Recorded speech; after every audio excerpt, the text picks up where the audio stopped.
Alright, everybody. Welcome to my spooky back porch fire pit video. I'm gonna be telling you guys the spooky story of the Chernobyling of Ohio. In all seriousness, while I do want to take the Ohio situation seriously, because it is a very terrible disaster that occurred, there has definitely been some overhyping, some doomsaying, some doomering around this topic, a little bit of over sensationalizing.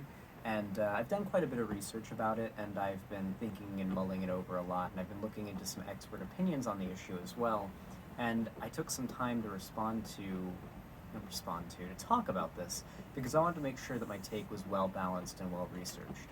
So, for those of you guys that don't know, there's been a lot of hype in the media, particularly on social media like Twitter, about chemical leaks here in America.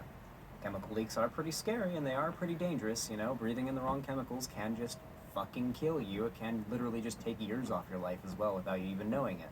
It's a scary thing. A lot of people are worried about these kind of things, contamination in the water in their food. These are valid worries.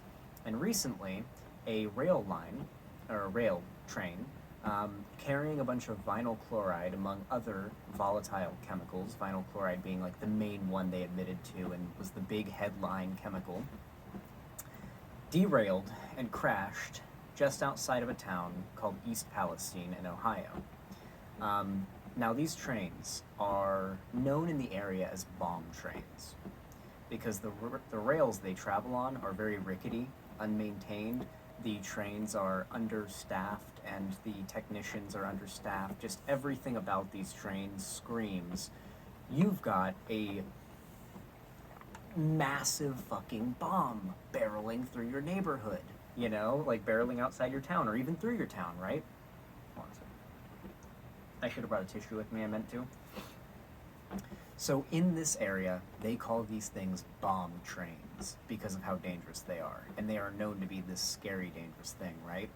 And predictably, as a lot of people in this area have said, predictably, the inevitable happened.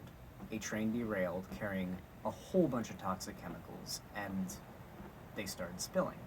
Now, Norfolk Southern, the company that owns the rail line and this particular train, they are basically the ones that are solely responsible for the cleanup and the mitigation of the harms caused by it. Well, yes, there are government, entities on the ground that are helping to evacuate people and are doing tests.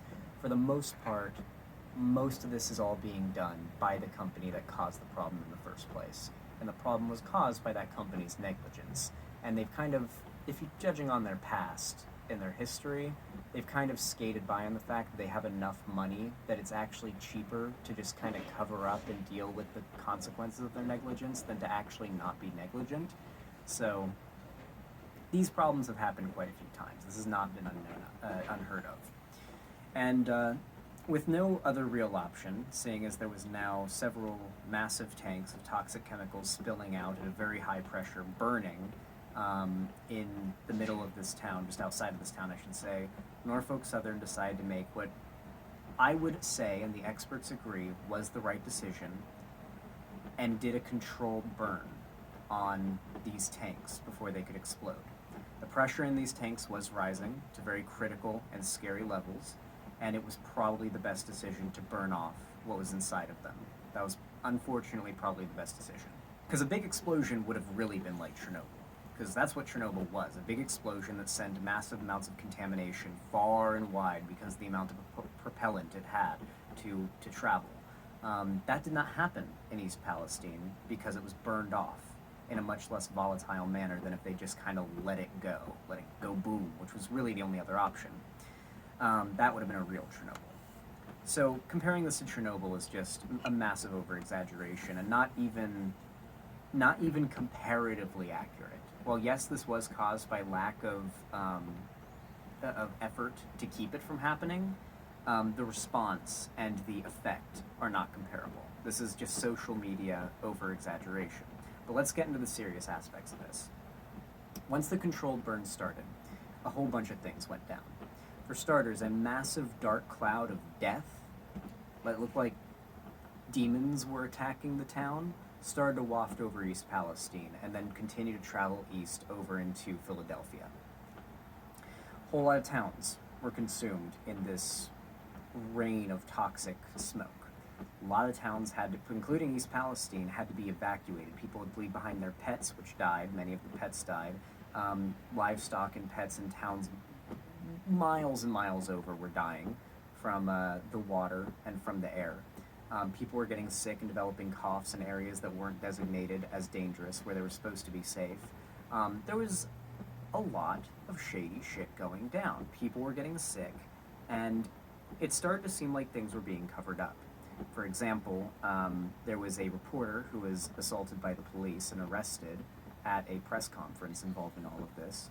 And things just, it really seemed like this company, Norfolk Southern, really did not want the nitty-gritty details, the things that make them look bad about this entire scenario getting out. Now, thankfully, we have the internet, and residents of East Palestine have been able to go on the news, have been able to go on even independent talk shows. I actually watched an interview that Sam Cedar did with a resident of East Palestine talking about what it's like to live here, you know, not here, but in that area, and to have to face this problem, to literally have to evacuate from your home and be told, yeah, it'll be habitable in a week, but, you know, probably, you know, apparently a lot of the aerosolized toxins they're heavier than air, so they will pool up in places like basements. They were having teams search basements to make sure that there weren't higher levels of the chemicals pooling up in there in the lower parts of people's houses. It's very clear that this was a more disastrous disaster than the company and the local government wanted it to seem. And I think that's where a lot of the social media frenzy came from. And of course, a lot of the people who have been displaced by this disaster were left with not really much of an option. There were packages offered by the company to help them, like, to give them a place to stay and everything, but it's really fishy if this company is telling people to sign shit to get money, so like a really pitiful amount of money. It's to keep them from getting sued. It's really shady. It's shady, and thankfully most of the people that I've seen talking about it have said they did not sign anything. So yeah, it really seems like Norfolk Southern is trying to cover their ass. Moving on though, it really seems like following this, there were a bunch of other videos going up online of other chemical leaks, trains getting derailed, big tanker trucks like getting rolling over on the side of the road and just spilling out death clouds of chemicals. And people have been talking about how it seems like all of a sudden there's just all these chemical leaks, and just the way that social media would make you think, it would seem like all of a sudden everything's falling apart, and all of the infrastructure we have for transporting and storing potentially hazardous chemicals we use for manufacturing could just spill out, and they're not being handled correctly all of a sudden. I have some good news and some bad news for you. The good news is there has not suddenly been this massive loss of competence in the people who are handling these chemicals. The bad news is it's always been this way. I know that social media has made it seem like these occurrences have been happening more commonly these last couple weeks, but there have been horrifically toxic chemical spills, even worse than this one, happening in America in the last 5 years, in the last decade. This is really not anything that special. What's special is the amount of shadiness with the company responsible and how much they're trying to cover it up, and how much the government seems to be helping them in trying to do their shady dealings with all of this. And that's what I think is really special about it. But no, chemical spills like this have been happening for a long time. Unmitigated capitalism destroys the environment. That's just how it is. The eco-rights activists have been talking about it for a very long time, that unmitigated capitalism is killing the environment, and this is just a symptom of it.